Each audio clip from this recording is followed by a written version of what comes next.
네, 안녕하세요 여러분들 반갑습니다. 금융과 에너지 업종을 누구보다 쉽게 알려주는 대기업 멘토 권혁철입니다. 오늘 대성창투라는 기업 리뷰해보도록 할 텐데요. 대성창투 같은 경우 여러분들도 아시다시피 벤처캐피탈이죠.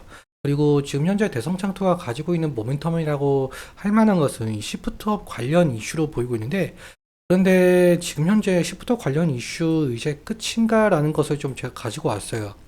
사실 대성창투가 처음에 시프트업 관련 이슈로 상한가를 간 이후에 기간 조정이었던 상황이었거든요. 근데 이 기간 조정이면서 갑자기 또 하락 추세로 전환이 되었더라고요. 그래서 이 부분에 관련해서 좀 제가 말씀을 드리려고 하는데, 여러분들과 같이 한번 확인해 보면서 천천히 얘기 나눠보도록 하겠습니다. 먼저 시작하기 전에 저희 대기업 채널에 오시면은 모든 종목들을 커버해드리고 있으니까 찾아주시면 정말 감사하겠고, 저희 영상도 끝까지 지켜봐 주시면서 댓글로 궁금하신 것들 남겨주시면은 다음 영상에서 말씀을 드리도록 하겠습니다. 그러면 대성창투 일단 바로 보도록 할게요. 대성창투 같은 경우 뭐 아시는 분들도 아시겠지만 모르시는 분들, 그러니까 시프트 관련 때문에 처음 투자하셨던 분들을 위해서 어떤 회사인지 좀 말씀을 드려보자면, 스타트업들에게 투자 금융을 제공하고 있는 사업을 영위하고 있다라고 보시면 될 것 같고요. 그러니까 기술력이 높지만 자본과 경영 여건이 취약한 기업 설립 초기 단계에 있는 스타트업들에게 대출이 아닌 지분 투자 방식으로 추후에 인수합병, 상장 등을 통해서 투자 자금을 회수하고 있는 사업이 진행 중에 있다라고 생각을 하시면 될 것 같습니다. 투자 방법에는 크게 두 가지 정도가 있는데요. 먼저 투자 조합 같은 경우는 펀드와 마찬가지로 개인기관 정부 그리고 중소기업 창업투자회사, 여기선 대성창투가 될 수가 있겠죠. 여기 있는 자금들을 모두 모아서 스타트업들에게 투자를 하는 것을 투자 조합이라고 말을 하고 있고요. 그리고 직접 투자 같은 경우 대성창투가 스타트업들에게 직접적으로 투자하는 것을 말하고 있습니다. 다음으로 넘어가서 여러분들도 아시다시피 스타트업들은 경제적 자금이 상당히 부족할 수밖에 없는데요. 그래서 외부 투자 유치가 필수적이에요. 그런데 이 투자 유치는 한 번으로 끝나는 것이 아니라 여러 단계에 걸쳐서 시행이 되고 있습니다. 먼저 시리즈 A의 경우에는 서비스를 오픈하기 위한 준비 단계에서 받는 투자이고요. 사실 이 시리즈 A까지 도달하지 못하고 망하는 스타트업들이 너무나도 많아서 여기 있는 구간을 죽음의 계곡, 데스밸리라고 표현을 하고 있습니다. 그리고 시리즈 B의 경우에는 스타트업들이 사업 확장을 하기 위해서 추가로 받는 투자 단계이고, 시리즈 C부터는 스케일업을 가속하기 위한 단계로 대부분 벤처기업들은 시리즈 C 단계에서 외부 투자를 마무리 짓고 안정적인 수익 구조를 만들기 위해서 어떠한 노력들을 하게 되겠죠. 그래서 이 시리즈 A, B, C 투자를 통해서 스타트업들은 본격적인 성장을 이루게 되고, 그리고 상장이나 M&A가 가능한 기업으로 탈바꿈하게 되는 구조로 볼 수가 있을 것 같습니다. 그러면서 여기서 벤처 캐피탈들은 이 투자를 했었던 금액을 회수하는 것을 통해서 이익을 보는 구조다라고 볼 수가 있을 것 같고요. 그리고 사실 벤처 캐피탈이기 때문에 대성창투의 경우에는 어디에 투자를 했고 어디를 엑시트할지가 상당히 중요하죠. 그 부분에 관련해서 제가 지속적으로 영상을 제작을 하고 있거든요. 저희 대기업 홈페이지에 들어가 보시면 여기 돋보기 모양이 있는데, 이 돋보기 모양을 클릭을 하시고 나서 대성창투라고 치시면은 제가 여태 그 영상을 제작한 게 나오고 있습니다. 그러니까 어디에 투자를 했는지에 대한 영상들이거든요. 그래서 그 부분에 관련해서 궁금하신 분들은 한 번쯤 봐주시면 좋을 것 같고요. 그리고 현재 대성창투의 모멘텀이라고 한다면은 앞서 말씀드렸다시피 시프트업 관련이죠. 지금 대성창투가 시프트업에 대한 지분이 있다라고 알려져서 상당히 상승을 한 바가 있었거든요. 근데 이 시프트업이 다음 달에 상장 예정이 되어 있어요. 그래서 이 부분 관련해서 제가 저번 영상에서도 말씀을 드렸거든요. 특히 이 부분, 이 영상인데 한번 봐주시면 감사할 것 같고, 그러면 이제는 지지라인 측면과 수급적인 측면, 그러니까 기술적인 측면에 대해서 좀 알아보도록 하겠습니다. 차트 보면서 이어서 설명하도록 할 텐데요. 대성창투의 차트를 보시면은 지금 오늘 같은 경우 약 마이너스 1%까지 빠졌다가 살짝 아랫꼬리가 달린 모습을 좀 보실 수가 있겠고요.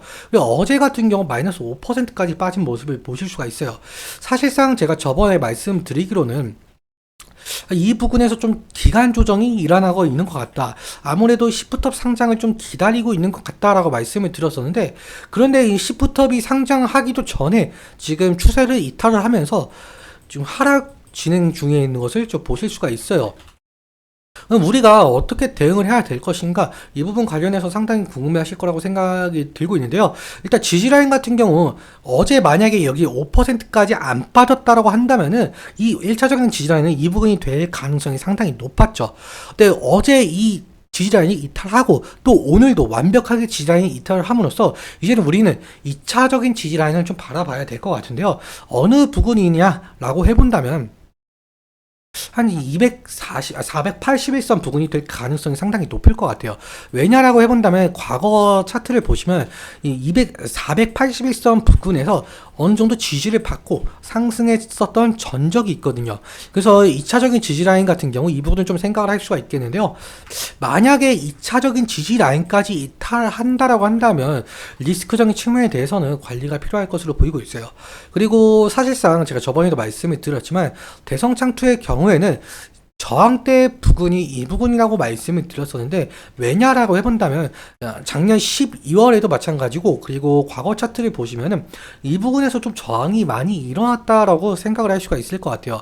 그렇기 때문에 저항대 부근은 이 부분이다라고 보시면 될 것 같고 그렇기 때문에 상승 시마다 차익 실현 매물이나 원금 보전 매물이 나올 수가 있다는 점 염두해 주시면 좋을 것 같습니다.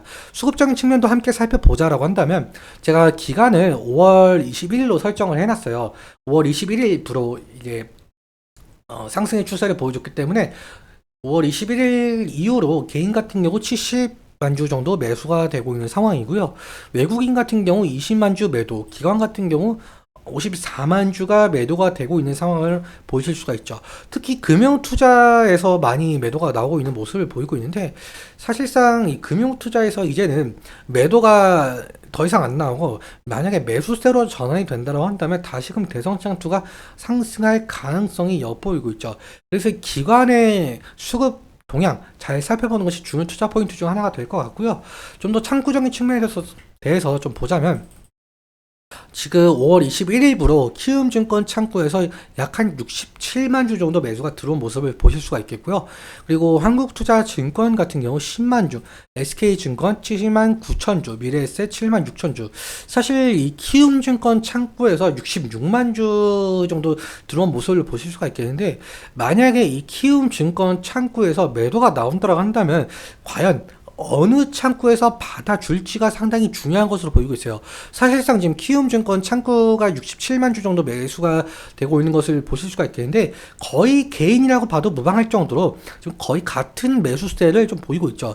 그렇기 때문에 이 개인의 매도 물량을 과연 어느 창구에서 받아줄지 기관에서 받아줄지 아니면 외국인 창구에서 받아줄지 이 부분이 상당히 중요한 것을 보이고 있죠.